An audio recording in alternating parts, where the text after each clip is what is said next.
Here's my dilemma, is no matter what we could do for those kids between the hours of 8 and 5, if they go home to an unsafe, unnurturing home environment, this is my segue, you're like, when's he going to talk about housing?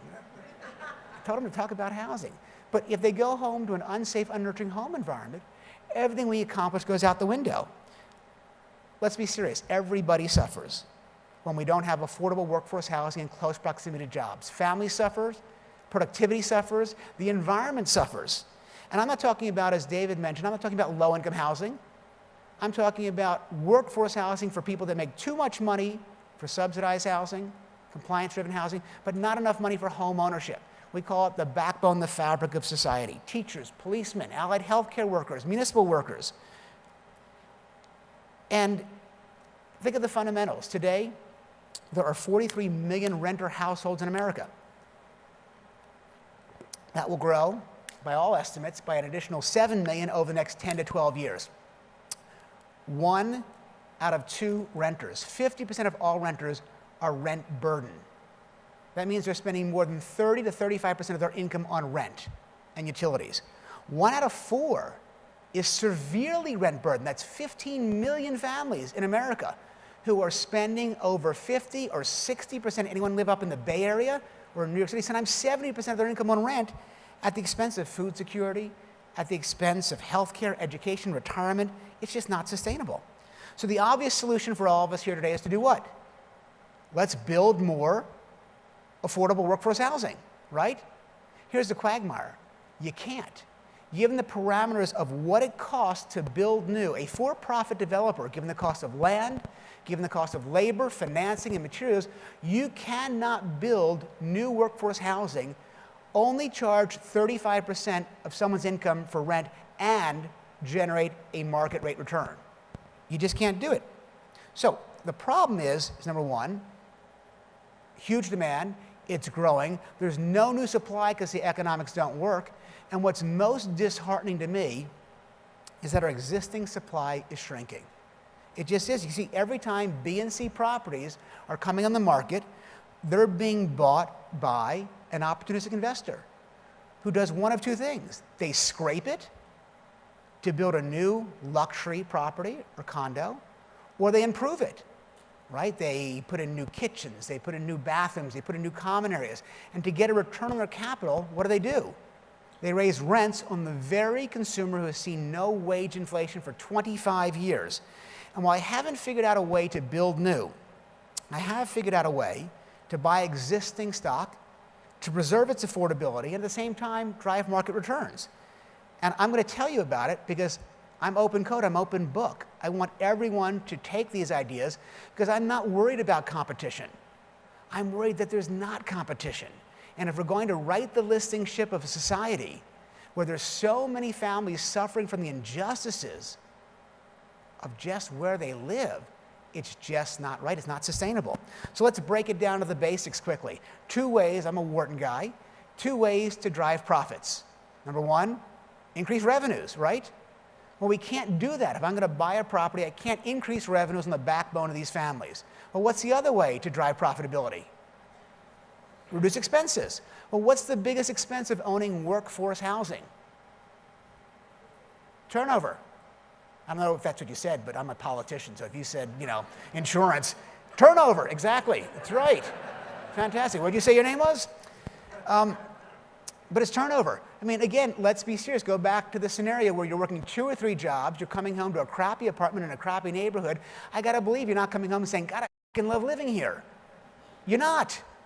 So there's no pride in rentership, and with that you have a very volatile and you have a very transient community.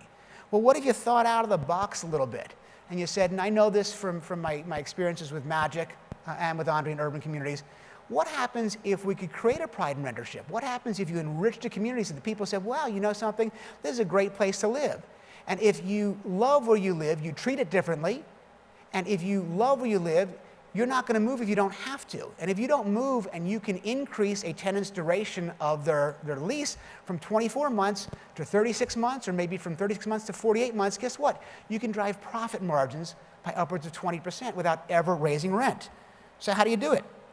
Well, what we do is we don't improve properties, we enrich them. And I enrich them with relevant community services, things like education, safety, and healthcare. And how do I do it? Well, first of all, I'm probably the only owner of workforce housing in the country that's also in the school business. I know where I'm building schools, and I partner with my schools. So by way of example, I may buy a wonderful property. I just built a K through 7 public charter school in South Dallas for KIPP, Knowledge is Power program. 700 kids, full stability. Right around the corner is a 400-unit workforce housing that's going to come on the market in the next 6 months. And I'm going to buy it. And by the way, I can match any other opportunity fund, Blackstone, BlackRock, Black Diamond, whatever, all these, these funds that have the same money from the same investors who are all going to bid it up, but I can bid the same price. And I can buy it for a 6% cap rate like they can, and rather than improving it, I'm going to enrich it. So what I do is of the 400 units, I take 3%, and I put it in my pocket as a currency. Okay, and I have 12 units. The first place I go is to the school I just built. And I go with Carmen Maldonado. Carmen Maldonado is a former public school teacher, master's in education. She worked for the KIPP Foundation. We walk down to the KIPP school we just built. We sit down with the executive director and say, you know something? Teachers are heroes. And no one's doing anything for teachers. Here's what we're going to do. We're going to take 5 units in this apartment building, and we're going to subsidize housing for teachers. And in return for the subsidy, the currency that teachers will pay us is we're going to make a tutoring lounge. And every school night of every school day of every school year, there will be a teacher staffing that lounge for both cognitive and non-cognitive education for our kids. Now, if you live in my property, you're not spending more than 35% of your income on rent. We make sure to cap that, but you are spending a lot. But you could never supplement or augment public education with a tutor. We give it to you for free. Safety and security. I mean, it's amazing how violence and how an unsafe environment handicaps the development of a child's brain. If we can make it safe and secure, so what do I have? I have a Secretary of Defense, Randy Slaughter. Perfect name. Randy is a former Marine, then he worked for the Drug Enforcement Agency, then spent 20 years working as a gang task force member of the Anaheim Police Department. His job is to enrich our communities with safety and security. So what does he do? He walks down to the local police precinct, and we recruit 3 or 4 law enforcement agents and their families. And we subsidize housing for those police agents and their families. And what's the currency they pay us? Number one, if they're assigned a squad car, park it out front, because nothing dissuades violence than a squad car. Number 2, you got to live in my property. You can't sublet it. Number 3, make your presence known.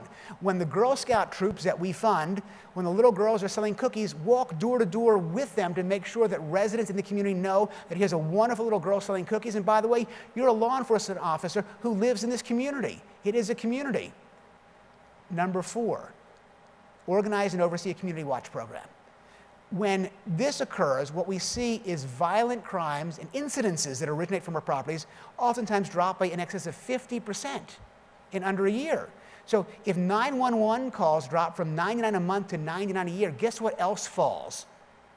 Insurance costs. Well in excess of the $36,000 I forewent in subsidized rent for the law enforcement agents. And the third area is for health care, because most of our tenants are underinsured and uninsured. So we subsidize housing for nurse practitioners. In many instances, we have we have kiosks that we partner with federally qualified health clinics where we provide health fairs and we provide free health care for our families. So again, if you live in our property, you're spending a lot in rent, but you could never afford to augment your lifestyle with education, safety, and health care. And the simple fact is they don't move. Now, while in abstract that sounds interesting, but let me give you real proof. In under 18 months, with the brilliance and the help of our friends at Freddie Mac, good plug? Good plug? Freddie Mac. They have provided $175 million of financing to the Turner Multifamily Impact Fund so that we've been able to buy 13 properties across the country in some of the most economically challenged neighborhoods, 4,500 units. To date, we've enriched our communities with over 12,000 hours of safety, healthcare, and education. To date, we have driven tenant satisfaction from below 30% when we buy the properties to over 75%. And what we get in turn for this pride in rentership, it's led to an increase in profit margins by, number 1, an 11% increase in our lease durations. Number two, a 15% drop in economic loss, reduced deferred maintenance costs because families care about where they live, and in many instances, a 50% drop in instances, what I call doing good and doing well, social impact investing. And again, as I said, under David's and Mr. Layton's leadership, you all have been magnificent, and I'm here to applaud you in front of everybody because it's amazing what you're doing. But the reality is what we're doing, what Freddie Mac is doing, isn't enough. When you have 15 million families that are spending 60% of their income on rent, it's just not sustainable. So, as my friend and business partner Andre Agassi likes to say, it's easy for most people to dream while they're asleep. But those that have the courage to dream while they're awake, it's those of you that will change the world. So I'm hopeful that while you're here over the next couple days in beautiful Phoenix, that you can all find the courage to dream a little bit while you're awake, to work together to collaborate, maybe even conspire to create scalable, sustainable, and yes, profitable solutions that can tackle some of our most daunting challenges. Making change, both financial and societal has never been more critical to our country, and it's never been more rewarding as an investor. So a few weeks back, I had a partner from a New York investment bank at my house out in Los Angeles, and like most alpha dogs, he immediately decided that he had to establish his position in the dog pound, which was my dog pound, by the way. And as my wife and I were giving him a tour of our home, he smugly said, he goes, "Bobby, do you own this little home?" And I'm thinking, asshole. But I thought, particular question, but I'm going to be a bigger man. And I said, "Yes, I do," I said quite proudly. And he said, "Really? Well, how large is your property?" I'm thinking, oh, now we're measuring things. Okay. Well, I think it's about 60 feet wide and about 100 feet deep. And he smiled and he said, you know, back home at my estate in Greenwich, Connecticut, he goes, I get up in the morning and I get in my car around 9 a.m. and I start to drive, and I drive, and I drive, and I drive, and I drive, and I drive, and it's not till about 6 p.m. that I get to the other end of my property. To which I responded, I once had a car like that too. The reality is, when all is said and done, it's not going to be about what kind of car we drive or what kind of house we have or how much money we have. It's going to be making a difference in the world. And I just implore upon you, with my 30 years of experience, that doing good and doing well aren't exclusive. They're symbiotic. And I have to tell you, I wish I'd had the courage to have done this many, many years ago.